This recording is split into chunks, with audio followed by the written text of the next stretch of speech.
Sahabat Kristus, salam jumpa kembali dalam kasih-Nya dalam renungan harian GKI Kuitang hari ini bersama saya Pendeta Lindawati Niman. Sahabat, mari kita bersama-sama merenungkan sabdanya yang hari ini diambil dari kitab Kolose pasal 4 ayat 2-6. Sebelum kita membaca Alkitab dan merenungkannya, mari kita berdoa terlebih dahulu. Ya Allah Bapa, kami bersyukur karena atas anugerah-Mu, kami boleh merenungkan lagi firman-Mu. Kami percaya Engkau akan memberikan kekuatan dan sukacita-Mu lewat sabda-Mu. Berfirmanlah ya Bapa, di dalam nama Putra-Mu Yesus Kristus, firman yang hidup juru selamat kami berdoa. Amin. Inilah sabda Tuhan dari Kolose 4 ayat 2-6. Bertekunlah dalam doa dan dalam pada itu berjaga-jagalah dengan mengucap syukur. Berdoa jugalah untuk kami, supaya Allah membuka pintu untuk pemberitaan kami, sehingga kami dapat berbicara tentang rahasia Kristus yang karenanya aku dipenjarakan. Dengan demikian aku dapat menyatakannya sebagaimana seharusnya.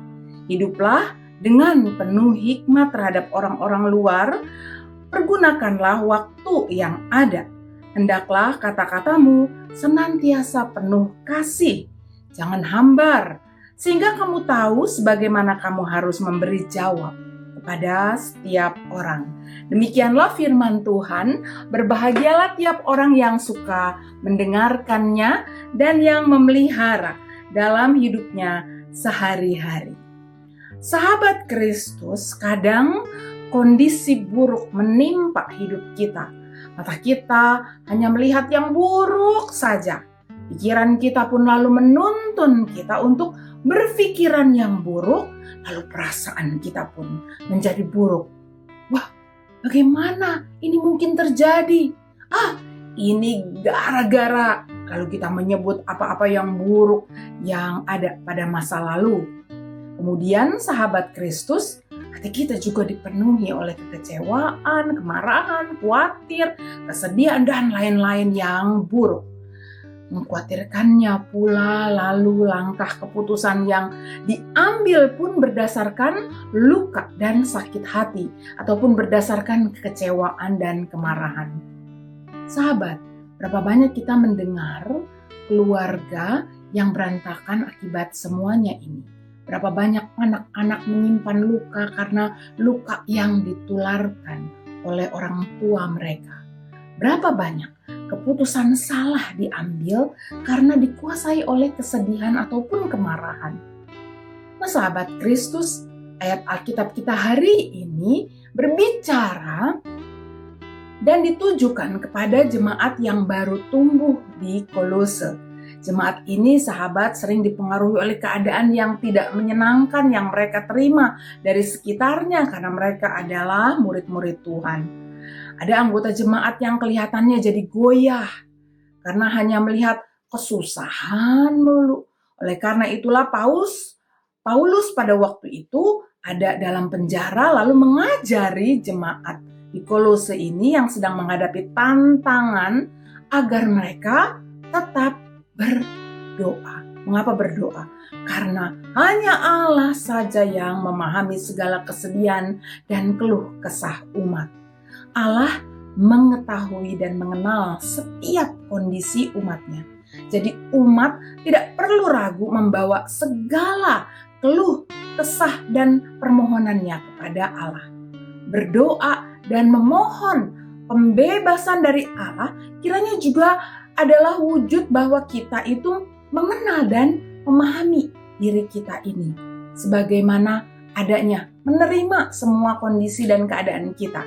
Dan dalam penerimaan itulah lalu kita datang kepada Sang Penguasa kehidupan ini, kiranya Ia memulihkan, melepaskan dan menyempurnakan segala upaya dan usaha yang kita lakukan demi terlepas dari segala himpitan hidup itu.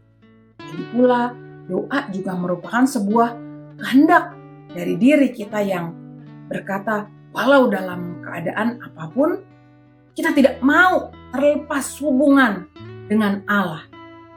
dalam doa sahabat, kita yakin dan percaya bahwa Tuhan Allah kita akan memberi yang terbaik dan kita akan menerima yang terbaik pula dari Dia. Sahabat Kristus, dengan iman seperti di atas tadilah, kita pun lalu jadi dapat bersyukur bahwa kita menerima yang terbaik dari Allah. Kemampuan untuk bersyukur adalah jika kita juga beriman bahwa segala penyelenggaraan ilahi dalam kehidupan kita telah dan akan menghantar segala yang terbaik dalam kehidupan kita juga. Jalan Allah adalah sempurna dan terbaik. Oleh karena itu kita akan menaikkan syukur kepada Allah tentang yang indah dan baik yang telah Ia kerjakan, pun juga tentang yang indah dan yang baik yang belum kita lihat.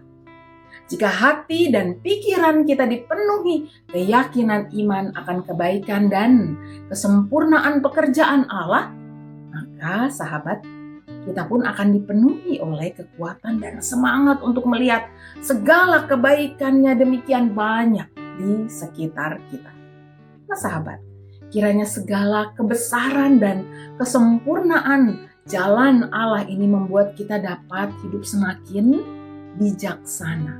Kiranya banyak orang yang akan tahu bahwa kita ini adalah murid-murid yang dikasihi Allah.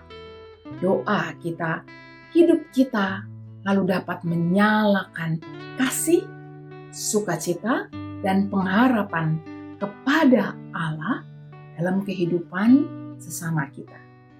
Sahabat Kristus, Tuhan memberkati kita yang mau melihat dan memancarkan kebaikan Allah dalam Kristus Yesus. Sampai jumpa. Tuhan memberkati.